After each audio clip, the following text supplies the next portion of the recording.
네, 안녕하세요. 한쌤입니다. 오늘은 9월 9일 새벽 4시 10분입니다. 음, 그리고 네. 비트코인이 이번에 조정이 좀 나왔죠, 그죠? 조정이 나왔습니다. 어떤 분들은 기쁘실 겁니다. 어떤 분들은 힘드실 거고요, 그죠? 그러니까 저희가 어제인가요, 그저께인가 생방송을 하면서 BTC 차트를 이렇게 살펴보고 다음 매수 포인트에서 어떤 것도 노려보면 좋을 것인가에 대한 이야기를 좀 나눴었어요. 5,200만 원, 비트코인 5,200만 원에 대한 이야기는 꽤 오래전부터 드려왔었고요. 근데 지금은 이제 5,200에서 4,800까지 조금 낮추셔야 될 것 같습니다. 어, 그 외적으로 스캘핑 포인트라고 해서 제가 5,400만 원에 스캘핑 포인트가 있다라는 말씀을 드린 적이 있거든요. 그건 여러분들한테는 말씀드리지 않았고 오늘 공방의 차트를 보면서 하락하는 모습을 보면서 5,400만 원대에서 스캘핑 포인트가 있다라는 말씀을 드렸었습니다. 증거 보여드릴까요? 증거 안 하겠습니다. 유치해서. 근데 그 스케일핑 포인트는 여러분들이 뭐 쉽게 도전할 만한 그런 포인트는 아닙니다. 그래서 우리 이번에 반등의 모습이라던가 우리가 시황의 대략적인 흐름 가능성 그리고 그것에 대한 무효화에 대한 가능성 이런 이야기를 좀 나누고요. 앞서서 뉴스 간단하게 살펴보고 하겠습니다. 비트코인 46K 부근에서 안정 상방향 움직임 제한될 듯이라고 하네요. 일단은 멈췄다. 우리가 상승이 멈췄다. 그죠? 많이 갔어요. 우리 몇 달 동안 상승했으니까 조정이 올 때 됐잖아요. 그죠? 올 때 됐었고, 좀 있다가, 제 생각에는 다음 달쯤 해서 어떤 조건을 좀 부합해 준다면 내년 내년 초 정도까지는 다시 한 번의 상승장을 우리가 맛볼 수도 있지 않을까 이런 기대를 좀 하고 있습니다. 역시나 많이 가버린 종목들 말고요. 이제 출발하려고 하는 종목들 위주로 좀 잘 살펴보시면서 우리가 또 시드 남아있죠. 우리가 이제 7월 11일자에서 매수에 대한 이야기를 많이 했었고 그 뒤로 아직까지 그때 가격보다 많이 높은 상태에 있거든요. 여러분들이 고점 이제 며칠 전 9월 초나 8월 말 정도에서 고점에서 내동매매만 안 하셨으면 계산은 꽤나 많이 늘어 있으셔야 될 겁니다. 저희 공부방에 보시니까 500만 원으로 하셨던 분이 5천만 원이 되어 있고 과거에 또 1억을 또 인출하셨고 저보다 훨씬 더 잘하시는 분들이 많으신데요. 기회가 되실 수 있을 것 같아요. 너무 걱정하지 마시고 이제 두 가지 포인트에서 어쨌든 너무 심려치 않으셔도 될 것 같습니다. 배송, 검은 수요일, 급락의 전조들 이건 뭐 결국 나와서 어쩌고저쩌고 하고 있네요. 그렇죠? 그래요. 그리고 솔라나 뭐 어쩌고저쩌고 뭐 하고 있는데 그냥 하지 마요. 네. 다 거품이에요. 6천만 원도 돌파했다는 건 솔라나 얼마나 빠졌을라나? 롱 포지션 강화. 이런 말 뜨면은 꼬라 박는 거죠.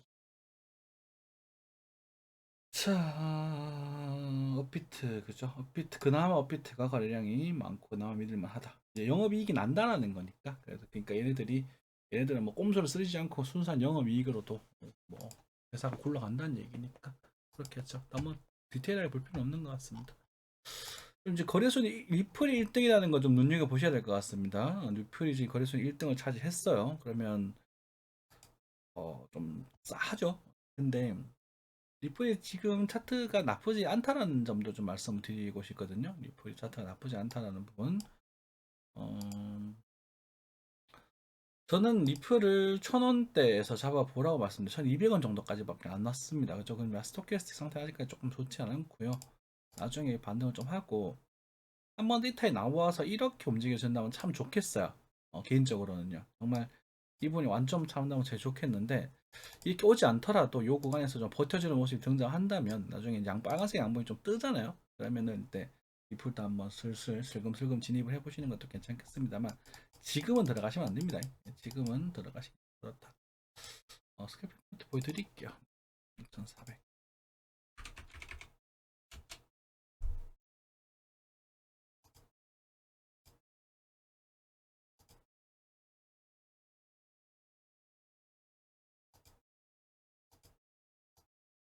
자, 그죠?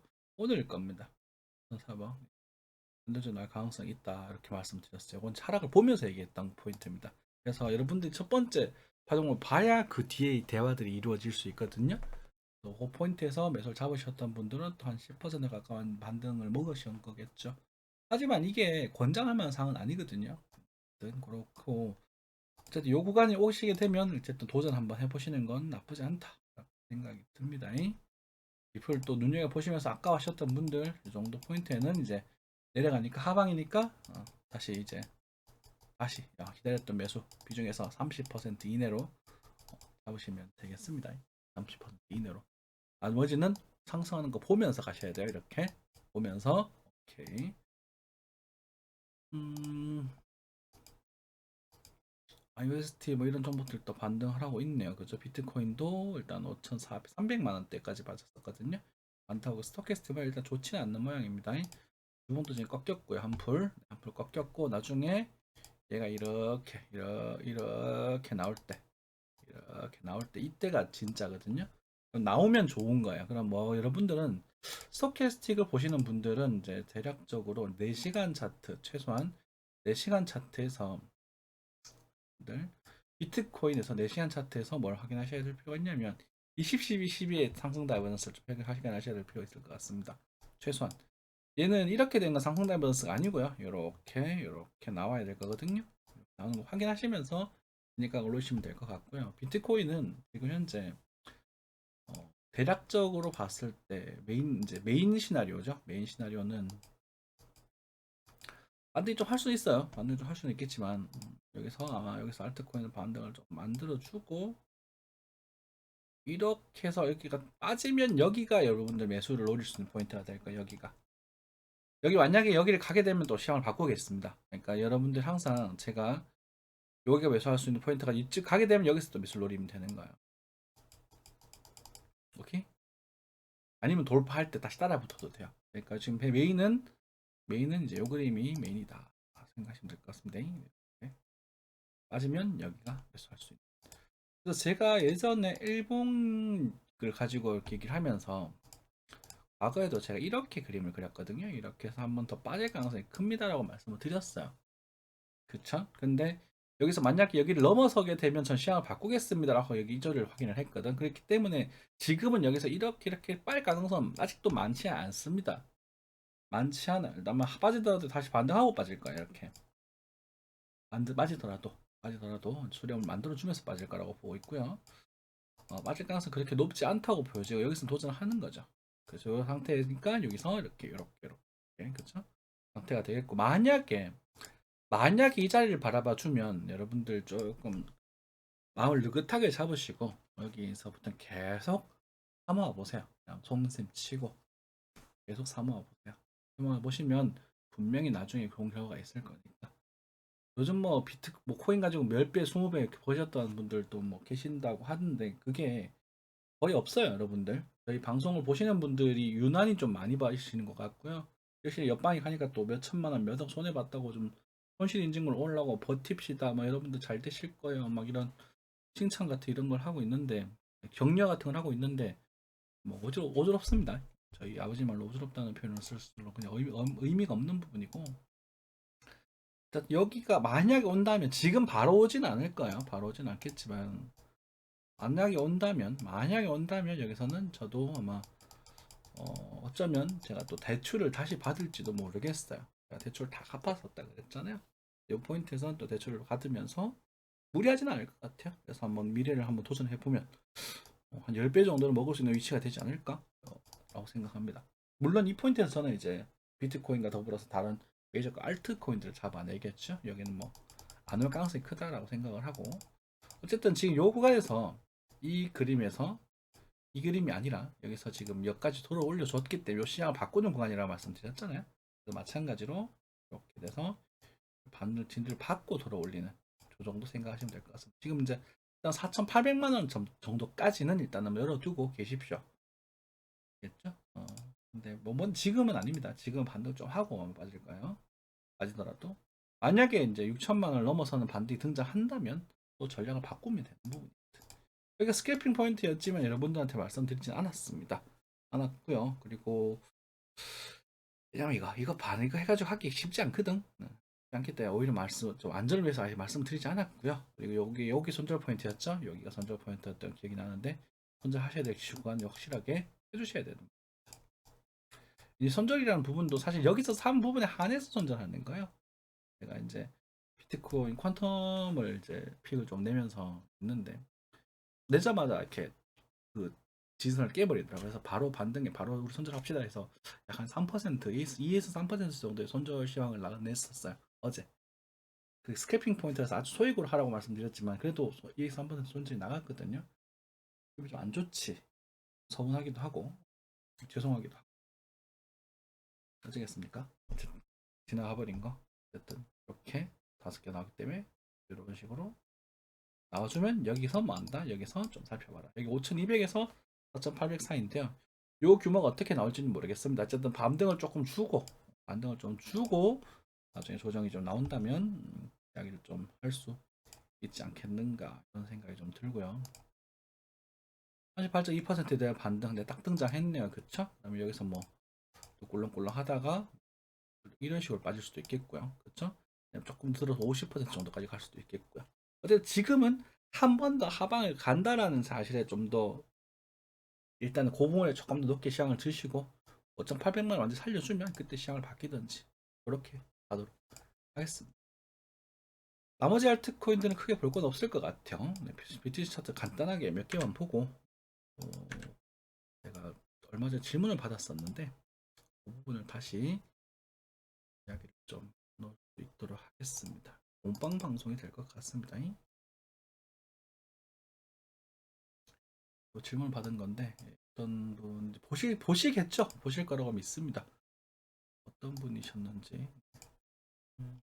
잠시만요. 네, 미리 준비를 했었어야 되는데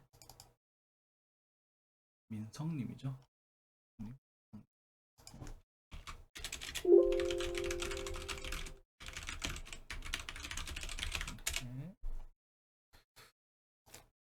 이런 질문도 해주십시오. 이런 게 더 좋습니다. 이런 게 더 좋으니까 저도 해주시고 제가 공부한 제가 알고 있는 정도 선에서 말씀을 드릴게요.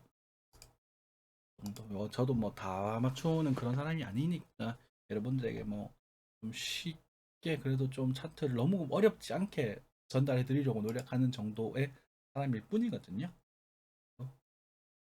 이야기하고 합니다. BTC 차트 간단하게 보겠습니다.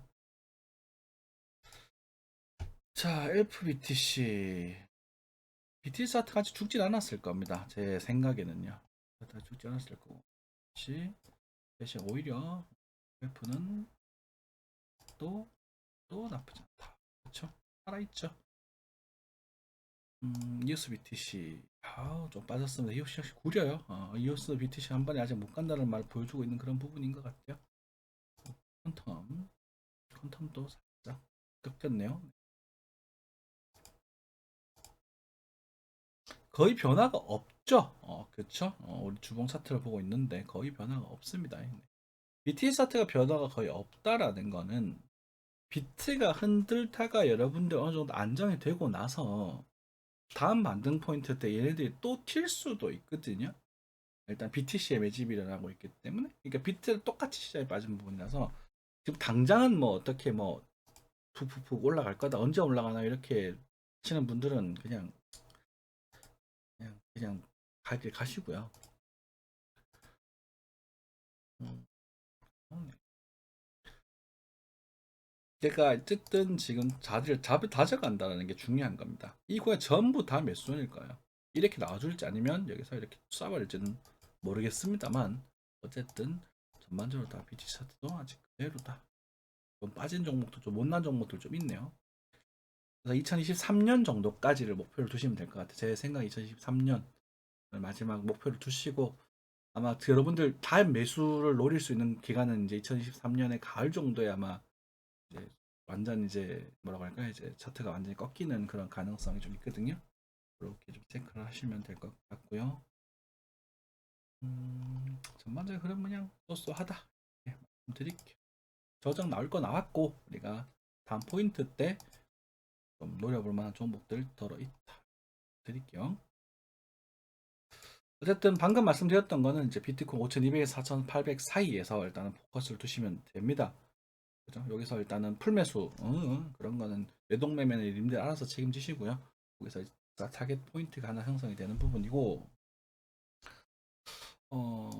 그 가능성에 대해서 아까 저 비트코인의 양방향 이야기 시연을 바꿀 수도 있는 그런 기호까지도 말씀드린 부분이니까 여기서 잡으신 분들은 그래서 적당히 반등하면 지금쯤 해서 이제 적당히 익절을 하시고 땅 익절하시고 요 정도 5,560만 원 정도까지 바라왔을 때 다시 콩콩콩콩 여기서 이제 거래가 좀 폭등을 하면 거래가 요 정도 들어올 겁니다. 요 정도 들어오면 여기서는 이제 요 구간이 이제 분할 매수가 가능한 그런 고ton이 되는 겁니다. 얘를 봤기 때문에 되는 거예요. 항상 제가 5,400만 원 포인트가 실제 5,300까지 빠졌거든요. 여기서 얘기를 하고 반등하고 살짝 더 빼길래 아이고 했는데 제가 수업하느라고 못 받을 그저 반등을 시켜버리더라고. 얘를 봤기 때문에 얘가 대화가 되는 거예요. 얘를 봤기 때문에 여러분들 그러니까 이 전체 규모를 또 봤기 때문에 반등하고 빠지면 여기가 타점이 되는 거예요. 아시겠죠? 확인했기 때문에 내려올지 아니면 들어올릴지 모르겠지만 저는 이쪽을 조금 더 우위로 보고 있다. 이렇게 생각하시면 되겠습니다. 자, 질문에 대한 이야기입니다. 스토캐스틱 굉장히 중요한 얘기고요. 사실 이런 거 이제 깊이 있게 알려드리고 싶지 않아요. 깊이 있게 알려드려봤자 알아듣지 못하시는 분들이 많으실 테고 이게 무슨 의미가 있냐. 어제도 생방송 할 때도 이런 원리적인 이야기 중요한 얘기 하니까 다 나가버리더라고. 네. 요게 제 카톡입니다. 네. 요 카톡이 아니는 건 카톡 제 거 아니에요.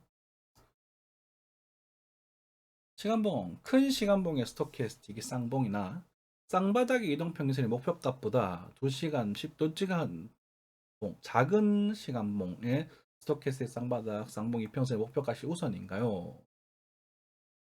그리고 2번 끝까지 읽을게요. 스토캐스틱, 대파동이 쌍바닥의 그림을 상승하려면 허파동이 쌍바닥이나 상승하는 그림을 대파동이 동시에 비슷하게 그려줘야 상승하나요? 3번 스토캐스틱 대파동이 쌍바닥을 그린 후 이평선까지 상승 중일 때 소파동이 쌍방을 그려 하락하거나 하락하는 그림이라면 대파동과 소파동에 서로 다른 신호가 생겼을 때 평균적으로 대파동의 방향을 따라가나요? 소파동을 따라가나요? 4번 스토캐스틱 이평선의 역배일 경우 스토캐스틱의 쌍바닥은 이평선에 도달 후에는 에너지가 0이 되는 건가요? 전반적으로 말씀드리면 다 틀리셨습니다. 문제 제가 전혀 안 맞고요. 어... 일단은 스토캐스틱은 노이문장을 좀 꺼내야겠네.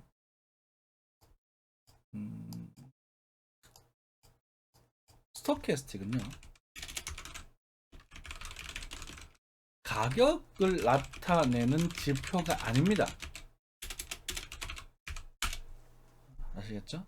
일단은 스토캐스틱은 변화율을 나타내요. 변화율.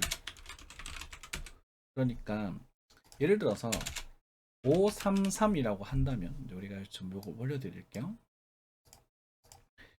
요 하얀색 선을 캔들로 보시면 되고 빨간색 선을 5일 이동 평균선, 이 누워있는 이 기준선을 10일 이동 평균선 정도로 해석하시면 됩니다. 알겠죠? 그래서 여기서 이렇게 들어 올리면 이 비이동 평균선을 들어 올릴 때 이렇게 골든 크로스를 낼 때 이럴 타이밍에 매수를 노리는 게 맞는데 뭐 목표 값이 우선인가요? 라는 1번은 완전히 안 맞는 말씀이에요. 네, 완전히 안 맞는 말씀이기 때문에 요거는 이제 공부를 좀 다르게 하셔야 될 것 같아요. 그리고 규모가 달라요. 규모가. 그래서 무슨 말이냐면 이번 흐름에서 올라가는 흐름이 4시간 차트 예를 들어서 뭐 밑에 건 조금 그럴싸합니다. 요럴 건 그럴싸한데 요 2번 3번은 그럴싸합니다만 대파동이 이렇게 올라가라 할 때 이렇게 모습이 나왔을 때 예를 들어서 스토캐스틱이 뭐 여기서 뭐 똥똥 똥똥 이렇게 그려주는 부분에서 대파동을 따라가는 경우가 많을 겁니다만 이게 다이버전스라는 것을 명확하게 확인하기 위해서는 사실 모두가 우리가 엘리엇 파동 1파의 관점에서 이 모든 지표가 침체에서 만들어지는 다이버전스일 때는 같이 움직이는 게 좋습니다. 같이. 근데 여기처럼 막 들쭉날쭉 되어 있을 때는요, 이게 이 개념이 안 먹혀요. 이해가 되시려나 모르겠네요. 무슨 말이냐면 우리가 주봉을 체크를 해보시면 여기 있죠. 여기 모든 지표가 침체를 나타내고 있는 구간에서 요 다이버전스가 등장했었을 때, 그리고 이것에 대한 다이버전스가 등장한 상황에서 변화가, 모멘텀, 에너지가 들어와야 되는데요. 이게 얘가 에너지가 아니라 에너지는 거래량입니다. 거래량을 동반한 무슨 캔들, 변화 이런 것들이 들어와야 돼요. 얘는 타이밍이에요. 지금 내가 역전의 찬스를 꿈꿨는데 내가 지금 이 기회를 잡을 수 있는 힘이 있어야 되는 거야. 그 힘은 확인하는 것이에요. 그럼 얘를 보면서 우리가 가능성에 대해서 이번 타이밍이 올라갈 수 있는 타이밍이야 라고 우리가 짐작 정도를 할 수 있겠죠. 그렇게 형성이 되는 겁니다. 근데 이제 규모가 주봉이다 보니 이제 이런 모습이 등장했었을 때 나는 좀 불안한 거야. 지금은 결과론을 알고 보니까 우리가 편하게 드릴 수 있지만, 그렇죠? 예를 들어서 불안한 거야. 이렇게 야, 그림은 참 예쁜데 이게 지금 불안한 거야. 다이버넌스 나왔긴 나왔는데 이게 무너뜨려 볼 수도 있잖아. 그렇죠? 요럴 때 기회비용은 높은 거예요. 근데 요 안에서 요 사실 엘리어트 파동까지 가면 요 파동을 다시 분석을 하셔야 되거든요. 이 양봉대를. 이 양봉대가 아닌 1퍼스 파동이라면 손절가가 정해지는 거지 않습니까? 그렇죠? 이 손절가 정해지기 때문에 이 손절을 믿고 들어가는 거야. 여러분들 매수를 그냥 예상을 하려고, 이분도 질문이 예상을 하려고 하잖아요. 상승일 때 하락인가, 하락일 때 상승인가, 뭐가 상승이고 뭐가 하락인데, 이게 상승인가요? 이 침체인데요. 이거 무한 하락인데요. 이거 이평선이 떨어지고 있다는 뜻이거든요. 죄송합니다. 떨어지고 있다는 뜻이거든요. 이게 하락인데요. 이게 무슨 말이냐면 얘가 지금 533이 지금 5위평 캔들이 5위평을 들어 올렸고, 그죠? 5위평이 다시 캔들이 5위평을 다시 들어 올린다는 뜻이거든요. 근데 12평 여기 있어요. 12평 계속 내려가고 있어요. 여기서 이렇게 파란색 선이 이렇게 내려가고 있죠. 그러니까 지금 12평조차 눕지 못한 타이밍에서 다이버전스가 생긴 거란 말입니다. 밑에 거는요. 이게 12평이고 요게 5위평이고 요게 12평이거든요. 수평을 이걸 이 얘는 지표를 눕혀놨다고 생각하시면 돼요. 여기 22평인데 22평이 저 22평 내려고 온 상태에서 얘가 지금 12평 툭툭 건드리고 있다고 생각하시면 됩니다. 아직 한 침체예요. 얘는요. 여기 22평이고 여기 12평이거든요. 그냥 쭉쭉 벌어지고 내려가고 있잖아요. 여기서 무슨 상승을 논하냐고요. 그렇죠. 근데 이런 모습이 나왔을 때, 이런 모습이 나왔을 때 앞전의 파동이 어떻게 등장을 했고 여기서 변화가 여기서 이렇게 변화를 주더라라는 거죠. 이렇게. 그럼 얘가 핵심인 거예요. 얘가. 이 그림이 나오고 나서 얘가 핵심인 거예요. 그럼 얘가 나오고 나면 이게 주봉상 다이버전스를 완성시켰다라고 생각하시면 되는 거예요. 여기서는 완성시켰다고 말하는 게 아니라 여기서는 가능성에 대해서 운을 할 수 있겠죠. 지금 운이 좋으면 많이 갈 수 있을 것이다. 그럼 여기 얘를 믿고 들어가는 거. 무슨 말이냐면 주봉이라서 좀 큰데요. 얘를 기준 삼아 손절가를 주고 여기서 분할 매수를 할 수 있는 겁니다. 당시에 실제로 제가 그렇게 시험을 했고요. 조금씩 사실 수 있다. 무리하지 않은 상태에서 나온 상태에서 제가 여기서 550만 원까지 가면 익절 한번 하셔라고 했는데 다음날 이 실제 250만 원 값어 쳐버리더라고 이렇게. 그 상태에서 다시 눌림목을 잡아요. 왜냐면 얘가 완성시켜주던 캔들이기 때문에 기준점을 올릴 수 있는 거예요. 얘로 인해서 22평, 12평, 5위평을 다 골든 크로스를 만들어 버리잖아요. 그쵸? 42평은 여기 있지만 얘까지 다 완성을 시켜버렸잖아요. 그리고 거래가 더 들어왔잖아요. 여기보다 더 빵빵히 들어왔잖아. 씩씩하잖아요. 그럼 얘를 기준으로 매매를 할 수 있는 건데. 그러면은 이 이덕 스토캐스틱으로 보는 게 아니라, 자, 이건 이 규모가 주봉급의 규모가 있으니까, 그러면 주봉급에서 이런 봉이 나타나겠죠. 실제로 이렇게 봉이 나타날 텐데, 요 봉은요, 앞에 생겼던 규모를 보면서 이 규모를 보고 체크를 하시는 거예요. 이 규모에 대응되는 이 비율이 얼마 정도 될 것인가. 과거에, 근데 엘리어트 파동 관점인 거지? 지금 제가 여기 찍은 이유는 이 뒤에는 김프존이기 때문입니다. 김프존이라서 이거 사실 무시해야 되는 부분이라서 61.8%까지 반등을 하게 됩니다. 이 포인트를 굉장히 눈여겨보고 계시고, 이 포인트에서, 그죠? 여기서 판다라고 생각하시는 게 아니라 여기서는 긴장을 바짝 하고 계셔야 되는 거예요. 적어도 여기서 사진은 마셔야 돼요. 이해되시죠? 그럼 여기서 떨어지는 몸을 확인하시고 청산하시면 됩니다. 이걸 확인하셨을 때 우리가 일봉이 아마 어떤 모습을 보여줄지는 하실 수 있을 거야. 여기였으니까. 그렇죠?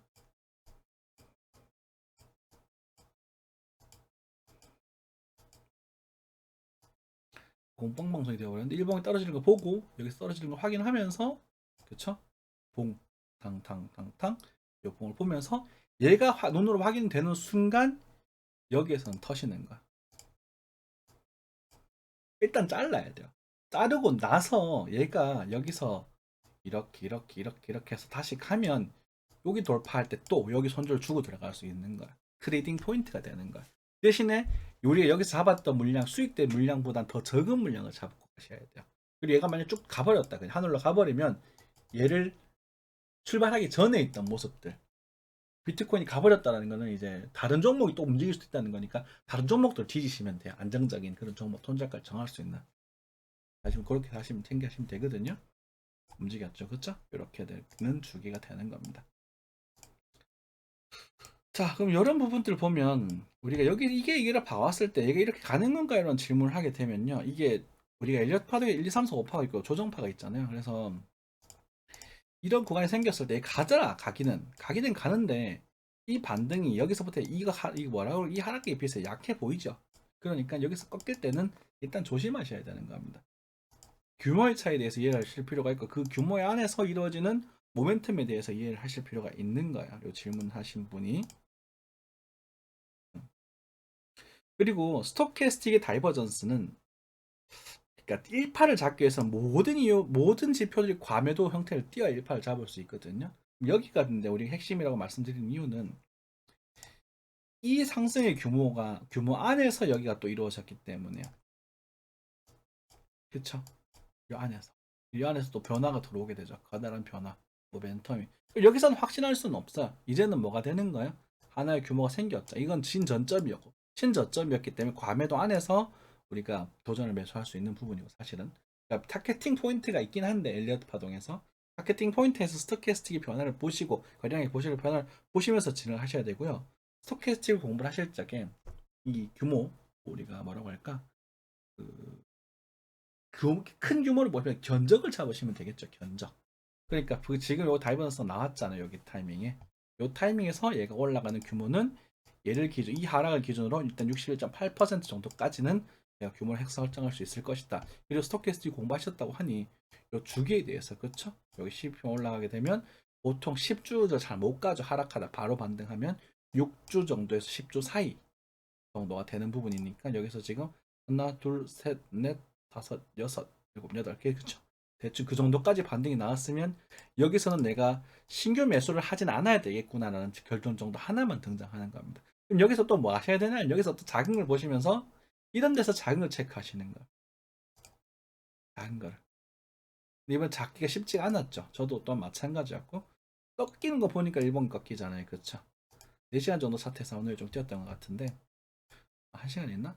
요지 기간, 요 구간이 이제 이탈되는 요 변화, 고점을 돌파했던 요 변화가 깨지는 순간 우리가 상승 시나리오는 무효가 돼버리는 거야. 그러니까 이런 데서 디테일하게 아주 작은 손절을 가지고 도전하는 포인트가 되는 거죠. 이거는 그러니까 웬만하면 안 사는 게 좋아요.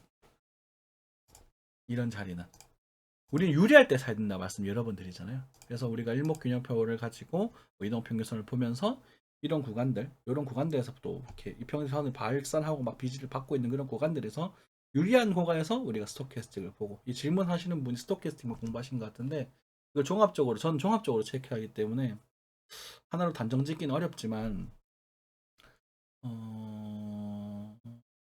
한 2달 정도만 공부만 계셨으면 하는 생각이 좀 들 정도로 그래도 열정적인 분이시라서 관심 있으시면 연락 주십시오. 연락 주시면 뭐 혹시라도 조금 부담스러우시면 제가 저희를 얘기해서 또 약간 생활에 좀 제가 아르바이트처럼 뭔가 좀 잡일을 조금 부시키시고 들어와셔서 그냥 공부하셔도 괜찮거든요. 공짜는 없잖아 세상에. 그러니까 뭐 카페를 좀 관리해 주신다거나 뭐 단톡방에 이제 이런 스샷이나 이런 것도 올려주시면서 이렇게 분위기를 만들어주는 그런 분위기 메이커 분들이 계세요. 공부하는 분위기를 만들어주시는 그런 분들 제가 일부러 그냥 이렇게 그냥 챙겨 드리고 있는 부분도 많이 계시거든요. 관심이 있으시면 그렇게 얘기해 주시고, 어쨌든 그런 정도 부분입니다. 이게 너무 많은 이야기를 하기가 힘들어요. 이게 질문 자체의 수준이 제가 스토캐스틱의 수준이 예를 들어 100점이라고 한다면 제가 뭐 그래도 한 50점은 안 넘겠습니까? 근데 질문 자체가 20점도 채 안 되시는 질문들이 많아서 더 이상을 말씀드리기가 좀 힘들 것 같아요. 스토캐스틱의 에너지가 존재하지 않습니다. 그리고 이평선에 도달했다라고 하는 부분에 대해서 이동 평균선에 도달하게 되면 얘가 요거에 마주치겠죠. 예를 들어서 지금 22평을 뚫어 올렸으니까 22평을 뚫어 올렸으니까 지금 이 길을 여기를 뚫었죠. 그쵸? 얘가 22평이라니까 이 누워있는 이게 16력에 이거 누워있는 이 친구가 뚫었고 그 다음에 이제 좀 있으면 12평 올라오겠죠. 아마 다음 주, 그 다음 주 정도 되면 올라오겠죠. 얘가 심각하게 떡락을 하지 않는 이상 올라오겠죠. 그럼 이렇게 만들어질 거예요. 이렇게 만들어질 겁니다. 이렇게. 안 해요. 요거는 거의 확정이에요. 얘가 이번 주에 막 갑자기 뒤로 쳐버리든가 빠지거나 하지 않는 이상 확정 상태고 이렇게 만들어지겠죠. 스토캐스틱이 이렇게. 그러면 여기가 지금 중요한 건데 얘가 지금 12평과 22평 사이니까 이렇게 깔리고 이렇게 만들어질 거란 말입니다. 그다음에 이제 42평이라는 친구가 여기 있어요. 42평이 이제 각 상승하고 있기 때문에 침체로 넘어가지 않아요. 42평 각도가 위로 올라가고 있기 때문에 침체로 넘어가지 않아요. 얘는 지금 얘 요거죠. 요게 12평, 52평인가? 12평이 내려가고 있기 때문에 침체로 빠진 거예요. 22평도 내려가고 있기 때문에 침체로 빠진 거예요. 얘는 지금 침체로 빠지지 않아요. 지금 절대 침체로 빠지지 않아요. 빠지려면 이렇게 됐다가 다시 이렇게 빠지면 침체로 빠지게 될 거예요. 이제 이런 그림이 등장하게 되면 얘가 저점 이탈에 대한 가능성이 생기는 거죠. 요 그림이 생기면. 근데 지금으로선 이 그림이 나오기가 쉽지 않을 것 같아요. 42평이 이렇게 만들어졌기 때문에. 그죠? 이렇게 됐다가 예를 들어서 이렇게 해서 40을 꺾어버리려면 이만큼 빠져야 되거든. 지금으로서 이 그림이 만들어지면 쉽지 않다. 만약 이 그림이 나오게 된다면 여기서 사시면 되는 거예요. 오케이? 침체가 만들어지기는 상위 입병, 이 기준선이 이렇게 빠지고 있을 때 침체로 빠집니다. 여기도 보면 침체는 안 빠지죠. 보실래요? 너무 많은 얘기를 한 것 같은데. 여기 보시면 여기 지금 요 친구가 42평이라고 했잖아요. 42평을 살짝 눕고 있죠. 거의 별로 안 빠졌죠. 그래서 침체로 빠지지 않아요. 여기 빠지고 나서 들어 올렸을 때 각도를 잡으시면 됩니다. 그래서 스토캐스틱이 이렇게 된다라고 단정 짓는 용도가 아니라 과거의 변화율과 지금의 변화율의 차이를 의미하는 거거든요. 그러니까 과거는 많이 빠졌는데 최근에 좀 덜 빠지고 있네. 과거는 좀 덜 빠졌는데 지금 많이 빠지고 있네. 그 변화, 요 각도, 요 변화의 각도를 갖다 이 탓하는 지표입니다. 그럼 이렇게 돼도 얘는 이렇게 돼요. 봉우리를 만들어 버려요. 이렇게 봉우리를 만들어 버리거든요. 왜냐면 이 기준선이 이거기 때문에 이 누워있는 이 선 자체가 이렇게 이 상태이기 때문에 요 선에 가까워져 버리잖아요. 이렇게. 그쵸? 이렇게 쳐버리거든요. 여기 보시면 그렇죠. 오주평 때리는. 그쵸? 이렇게 캔들이 오주평을 뚫고 내려갔잖아요. 여기. 하지만 10주평은 살짝 건드리고 다시 들어올려 버렸네요. 요거 10주평이거든요. 그러니까 이건 첨부하지 않고 들어올려 버리죠. 종가리 기준으로 보이기 때문에 꼬리를 갖다 무시하거든 얘네들은. 아이고 너무 많은 얘기를 했네요. 그냥 유익하게 들으셨다면 한번 뭐 참고해 보시고 그리고 어쨌든 시황 자체는 어쨌든 두 가지 방법 4,200에서 4,800 사이 그 지점에서 우리가 매수 포인트 조금은 이제 도전해 볼 만한 그런 포인트가 있고 거기서 그래도 여러분은 그 전세 시대의 30%를 넘어서지 않게 하는 겁니다. 여기도 마찬가지였죠. 여기서는 특히 단 좋은 비율로 스캘핑을 쳤다가 여기서 도전했잖아요. 우리가. 그렇죠. 여기서 밑에 손절 주고 매수 픽도 내면서 도전했었잖아요. 요런 구간들. 그래서 마찬가지 여기서도 요런 구간에서는 조금만 하시다가 반대 이렇게 나오면 이 첫 번째 반등을 보고 여기서 도전하시면 돼요. 너무 급하게 안 하셔도 돼요. 그리고 만약에 뭐 여기서 사신 분은 없겠지 설마 고점에서. 저희 구독자님 고점에서 풀면서 하는 사람은 없을 거라고 저는 믿습니다. 분들도 저는 그게 한 2년에서 3년 안에는 다 극복이 될 거라고 생각을 해요. 그죠? 그 정도 생각하는데 혹시나 문제가 생기건 하면 열심히 뒤에서 또 케어해 드리도록 하겠습니다. 오늘 고생 많으셨고요. 질문을 오래전에 하셨는데 답변을 좀 늦게 드려서 죄송합니다. 그리고 뭐 공부하실 생각 있으면 연락을 주시고 열심히 하는 모습 보기 좋아서 저희도 성의껏 답변을 드렸으니까 밑에 댓글도 한번 좀 부탁드릴게요. 감사합니다.